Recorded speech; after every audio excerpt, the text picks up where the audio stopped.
Imagine the perfect video store. It would have a great selection, right? Right! Over 10,000 videos. 3 evening rentals, so no rush, no hassle. The days of going to Blockbuster on a Friday night with your mom to get the newest arrival and head home are long gone and have since switched to Disney+, Hulu, Netflix, YouTube, and many more on our laptops, phones, or casting devices. Streaming is now a consistent part of the current mediascape and will affect every single one of our careers as filmmakers. Starting with 20th Century Fox becoming the first studio to make its films available on video, and David Cook deciding to open the very first Blockbuster in Dallas, Texas in 1985, we now have the first available store where you could rent a movie, watch it, and lose it for the rest of the week and find it 10 minutes before the due date whenever you wanted.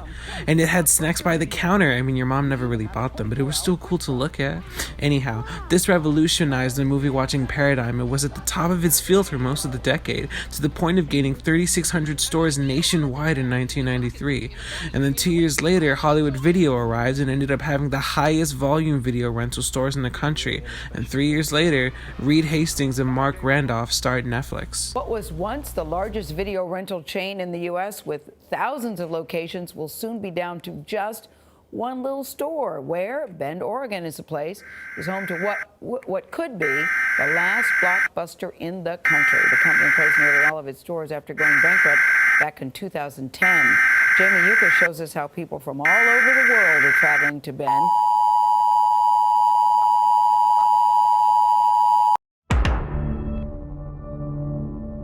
Netflix began in Scotts Valley, California in 1997. It simply began as an online DVD rental store with a pay-per-rent model and then slowly introduced a subscription model in 1999. Going to the video store is a hassle. With Netflix, just make a list of the movies you want to see.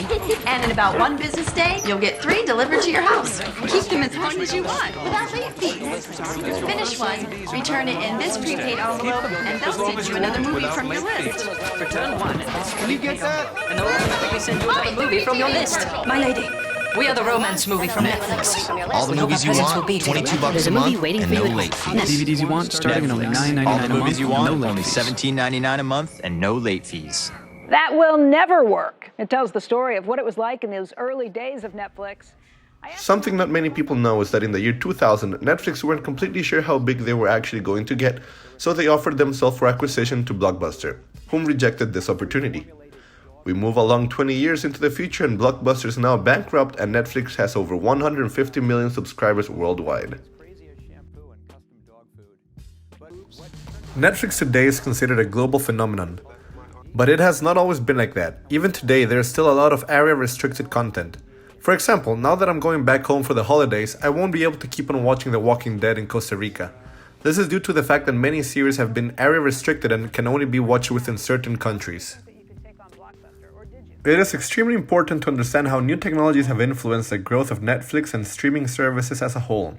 In this particular case, DVDs allowed Netflix to maximize its business idea since it was such a light item that it didn't have to pay any additional fees for it to be mailed. This allowed Netflix to grow exponentially and become what it is today. But as we all have learned, technologies are ever changing.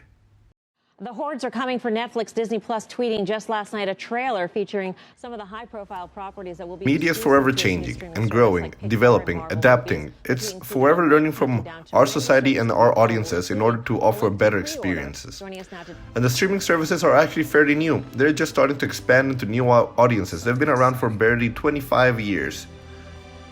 Many new services have actually offered new innovations in order to fight against Netflix and offer something that they don't have. Hulu has live sports. Hulu has live sports. Hulu has live sports.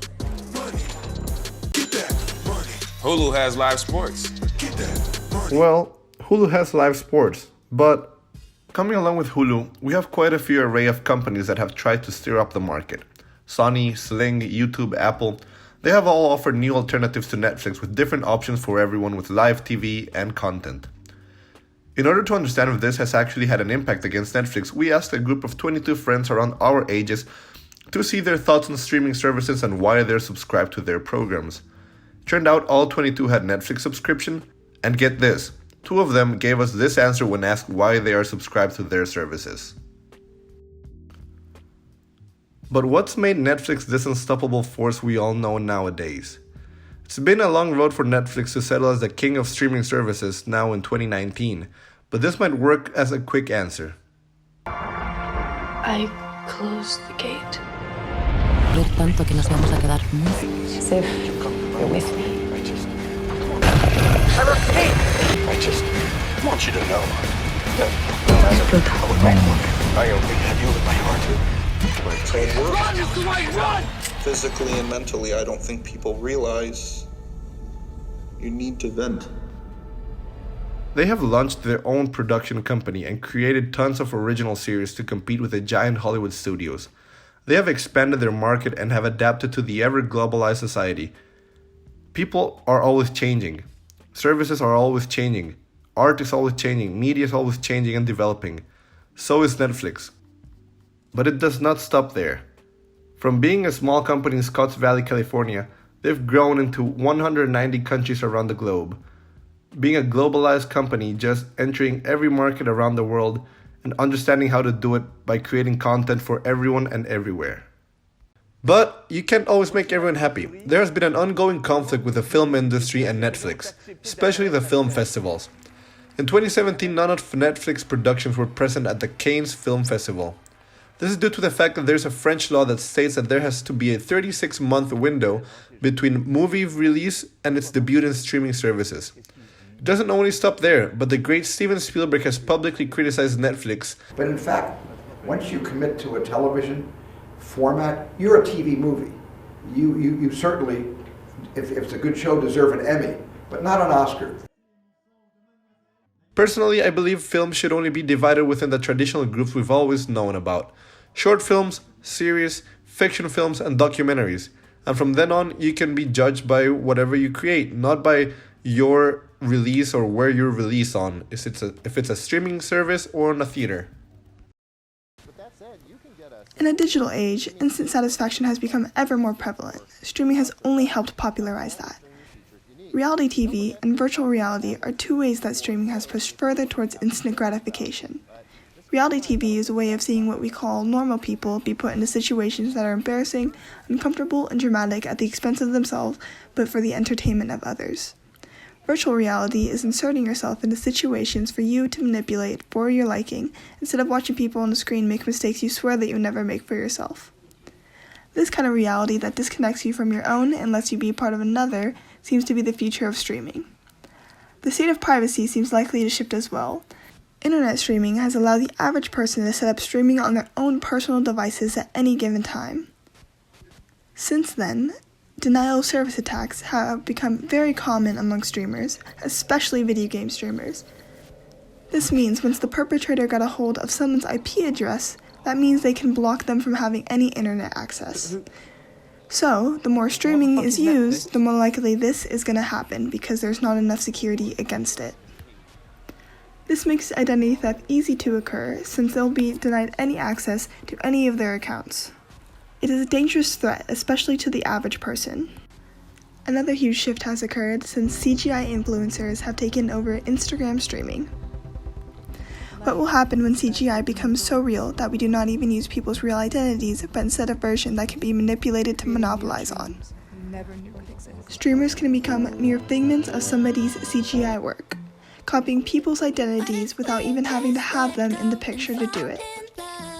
Shows like Black Mirror have been known to explore this, which seems so bleak, yet not so far away. Streaming, as well as other social media, allows us to tap in and out, making everything on our own time. Through such episodes of Black Mirror, we start to see a glimpse into a not-so-far-away future.